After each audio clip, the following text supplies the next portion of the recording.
ఈ జీవుడనేవాడు ఈ కళ్ళు అనేటటువంటి, ఈ చెవులు అనేటటువంటివి, ఈ నాలిక అనేటటువంటిది, ఈ నాలిక, ఈ ముక్కు అనేటటువంటి, ఈ చర్మం అనేటటువంటి వాటిల్ని తీసుకొని కళ్ళతో బయటికి వెళ్ళి విషయాలను తెచ్చుకొని లోపల దాచిపెట్టుకుంటాడు. చెవులతోటి బయటికి వెళ్ళి బయట విషయాలన్నీ మాకే కావాలి. టీవీ సీరియల్ దగ్గర నుంచి అన్ని ప్రతిదీ మాకే కావాలి. అంటే సంబంధం లేకుండా ఎవడో ఊరికే కల్పించి రాసిన దాన్ని కూడా ఓ కథ కింద వాడు చూపిస్తే దాన్ని తీసుకొచ్చుకొని లోపల దాచిపెట్టుకొని అనుభవిస్తూ ఉంటాం. అవసరం లేదు.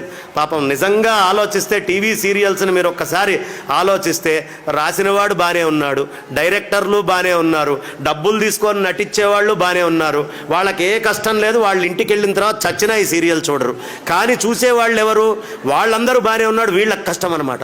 ఏమైపోతుందో దానికి, రేపు ఏం జరగబోతోందో, రేపటి కష్టం ఏంటి, ఎల్లుండి కష్టం ఏంటి, 15 రోజులు, సంవత్సరాలు ఏకబిగిన ఏడిపించగలిగినటువంటి శక్తి డబ్బులు తీసుకొని రాసేవాడికి, తీసేవాడికి, నటించేవాడికి ఉంది.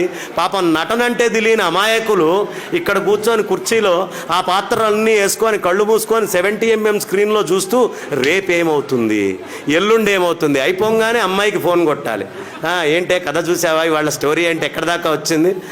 ఇప్పుడు మనం నాశనమైంది కాకుండా ఈ కథను తీసుకొని వెళ్ళి ఎదుటివాడికి కూడా ఒక అగ్గిపుల్ల ఇట్లా వెలిగించి అట్లా కార్చిచ్చు మంట పెట్టినట్టుగా ఈ విషయాలన్నీ తీసుకెళ్ళి వాళ్ళ మీద పెట్టడం, వాళ్ళని భ్రష్టు పట్టించడం. ఇలాంటి పనికి మాలినటువంటి లౌకిక విషయాలని చర్చ చేస్తే ఇప్పుడు బాగుంటుందమ్మా. మొదట్లో చాలా బాగుంటుంది. కానీ ఈ విషయాలు పెరుగుతూ మీకు సంబంధం లేనటువంటి ఒక కొత్త ప్రపంచం మీ లోపల సృష్టి చేసుకుంటున్నారు. ఈ ప్రపంచము చాలా దారుణమైంది. గుర్తుంచుకోండి. ఇవాళ ఆనందంగా కనిపించిన ఏది ఆనందాన్ని ఇస్తుందో అదే దుఃఖాన్ని ఇస్తుంది, ఏది దుఃఖాన్ని ఇస్తుందో అదే ఆనందాన్ని ఇస్తుంది.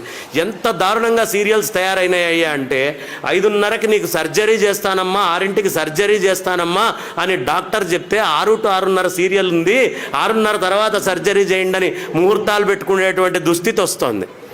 అంత ఎడిక్ట్ అయిపోతున్నారు. మనకి సంబంధం లేనటువంటి బయట ఉండే అలజడిని లోపల తెచ్చుకొని ఇది నేర్చుకున్న తర్వాత లోపలికి వచ్చాక ఊరుకుంటుందా? మనకి ఏదైనా ఒక మంచి విషయం కొత్తది, ఎవరైనా, నేను సాధారణంగా శంకర జయంతి ఉత్సవాలు చేస్తూ ఉంటా. ఈ శంకర జయంతి ఉత్సవాలు చేసేటప్పుడు నాకు తెలిసినటువంటి ఒక 4-5 ఎంచుకుంటాను. అందులో ముఖ్యంగా ఎక్కువ ఆడవాళ్ళు ఉంటూ ఉంటారు. వాళ్ళకి ఏం చెప్తానంటే, అమ్మ ఎవ్వరికీ చెప్పొద్దు, మీకు రహస్యం చెప్తున్నాను, ఇది మీకు మాత్రమే చెప్తున్నాను. ఎందుకు చెప్తున్నానయ్యా అంటే మీరంటే నాకు మొదటి నుంచి బాగా అభిమానం కాబట్టి నేను శంకర జయంతుల్లో ఈసారి గరికపాటి నరసింహారావు గారిని, సామవేదం షణ్ముఖ శర్మ గారిని, మాడుగుల నాగఫణి శర్మ గారిని, చాగంటి కోటేశ్వరరావు గారిని పిలుస్తున్నామ్మా, ఇది ఎట్టి పరిస్థితుల్లో చెప్పొద్దు అని నేను వెళ్ళిపోయి ఇంట్లో కూర్చుంటా. ఇక మరుసటి రోజు కావాలని కారులో వెళ్ళేవాడిని కూడా దిగి నడుచుకుంటూ వెళ్తాను. అది గురువారం రోజు సాయిబాబా గుడి ముందో, లేదు శుక్రవారం రాత్రి చెప్తే శనివారం ఆంజనేయ స్వామి దగ్గర చెబితే, ఇక మరుసటి రోజు నేను రోడ్డు మీద నడుస్తుంటే ఓ 100 మంది తక్కువ అడగరు, ఏమంటే సాంబేదం వారు వస్తున్నారటగా, గరికపాటి వారు వస్తున్నారట కదా, ఏమిటి ఈసారి కార్యక్రమాలు అంటే. మన లోపల ఏదైనా ఒక విషయం తెలిస్తే దాన్ని దాచిపెట్టుకోం, దాన్ని బయటికి ప్రదర్శిస్తే తప్ప మనకి నిద్ర పట్టదు.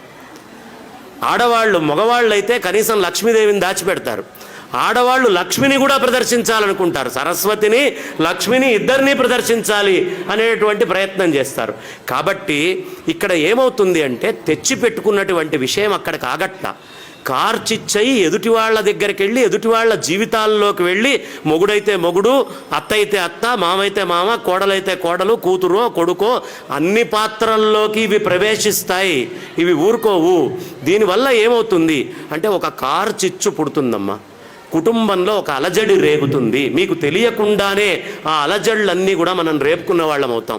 అలాంటి అలజడులు రేపకూడదు అంటే చక్కగా భగవంతుడి కథో ఏదో విషయమో లౌకికమైనటువంటిది ఎంత దాకా అవసరమో అంతదాకా జాగ్రత్తగా తీసుకోండి. కానీ పవిత్రమైనటువంటి మనస్సులో అనవసరమైన అపవిత్రమైన అనేక విషయాలని తెచ్చిపెట్టుకోకండి.